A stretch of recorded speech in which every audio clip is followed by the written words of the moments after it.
Hello YouTubers, this is ApeX Blix3r, and I play video games way too much. Today I've got a demolition game on Nuketown using the Galil. The perk setup is Scavenger, Sleight of Hand, and Hacker. I'm kind of torn between Scavenger and Ghost because Ghost, for me, the problem is I run out of ammo really quick because you spray a lot more in this game than you do in the other Call of Duties. Yeah, because of no stopping power, so I'm kind of torn between Ghost and Scavenger. If I'm not trying really hard, I use Scavenger because, well, I don't know, I could go on for longer. Like, if I'm playing Search and Destroy or something like that, I definitely put on Ninja and Ghost just so I'm completely silent because I'm OCD about that. You know, I don't like people knowing where I am in Search. But if it's like a game like this where I'm literally in a game with a bunch of people I don't know, so it's kind of disappointing because Demolition on Nuketown, as you know, if you start on offense, is pretty impossible to win. So I kind of play this game more defensively, actually extremely defensively than I usually do because I don't trust my team to do anything. And, oh man, that RC car scared me. But let me tell you guys a few things. The Galil I used to use with the suppressor a lot, but it's not as good. For some reason, maybe it's in my head, but it seems like whenever I put a suppressor on a gun, the recoil gets worse instead of better. So I just kind of took it off, put on extended mags, and it seems like it works better. And the only thing with putting on a suppressor is a lot of you guys, I know it says it reduces range, but in Call of Duty that means it reduces damage. Basically, the longer the bullet travels in a Call of Duty game, the less damage it's going to do. On SMGs, it's a pretty short distance. On assault rifles, it's a little bit longer. So basically, if it says it's reducing range, it's reducing damage at long range. So at close range, it doesn't really matter, but at long range, it takes a lot more bullets. And I know in this game, that might be harder for some people because they're not as good at aiming as others, per se. But I have a few more gameplays lined up. I've got one where I get a pretty epic KD, and it's not like a lot of camping like this because I don't trust my team. It's, you know, me actually playing the objective and, you know, running around playing aggressively because I know it's kind of fun. The only problem is if you get a good KD like that and you play really, really aggressively, the other team you're playing is pretty awful. But that's a little update. I might use that video for something else.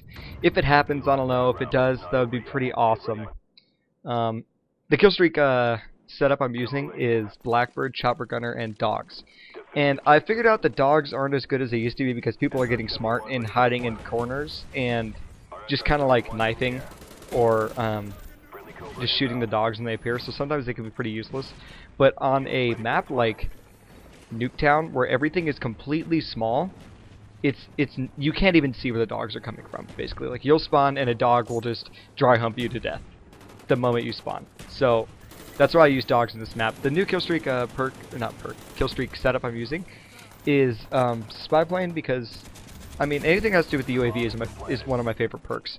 I'm using spy plane, napalm strike because I play a lot of domination games at headquarters, and it's perfect for choking the other team.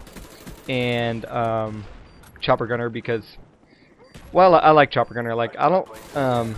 It depends, because like if you're playing with another team that shoots down air support, then they're actually kind of smart because the secondaries in this game aren't too amazing. Like right now, I'm waiting for my helicopter right now because I decided to go for a high KD instead of actually win. I wish I won this game. That would have been pretty cool, but we didn't. But like on Nuketown, like just a few days ago, I got like 3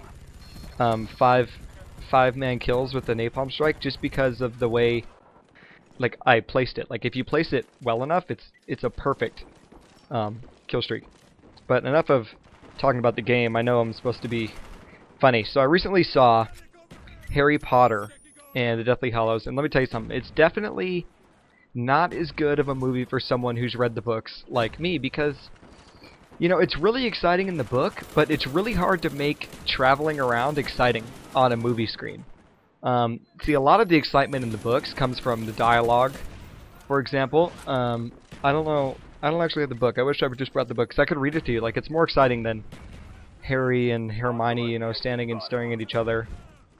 Because they do that. Oh, also, for all you guys who are wondering if you haven't read the books, Harry and Hermione don't make out naked. That does not happen in the book. Even though it's kind of exciting for some people. I'm not saying that's me. Well, I don't know, was it exciting for me? I'm not sure. Like, I went at midnight, I was tired. I do a lot. What is up with me in doing a lot of things at midnight? I don't know, like Tron, basically the greatest thing ever is coming out soon. Definitely going to see that at midnight. Speaking of Tron, I bought myself one of the collector's edition Tron controllers. It lights up in the dark. Well, it doesn't light up in the dark. It lights up all the time. But I can't use it because the stick on the right side isn't as sensitive as my regular Xbox controller, which kind of sucks. So I'm going to figure out someone, or get a hold of someone who knows how to modify the sticks to make it, because I can move the right stick and my character won't look. Oh, did you see that? My guy just kind of danced in midair. I'm going to go back and rewind that over and over again. Ah! Oh, ah! Yeah, that was exciting. Oh man, I'm really weird. But honestly, I forget what I was talking about because I decided at that mid-commentary. I don't usually do that. But, you know, I've got some exciting things coming up in my life. I don't really want to spoil it for anybody if it doesn't happen because then I won't get your hopes down. But I don't want to get my hopes down either. So I'm kind of hoping that works out. You know, if you guys enjoyed this video, please subscribe to me. Tell your friends about me.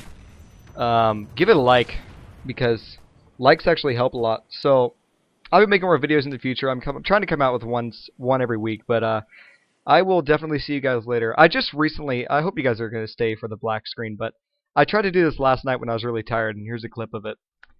Hello, YouTubers. This is ApeX Blix3r. That was awesome. Good night.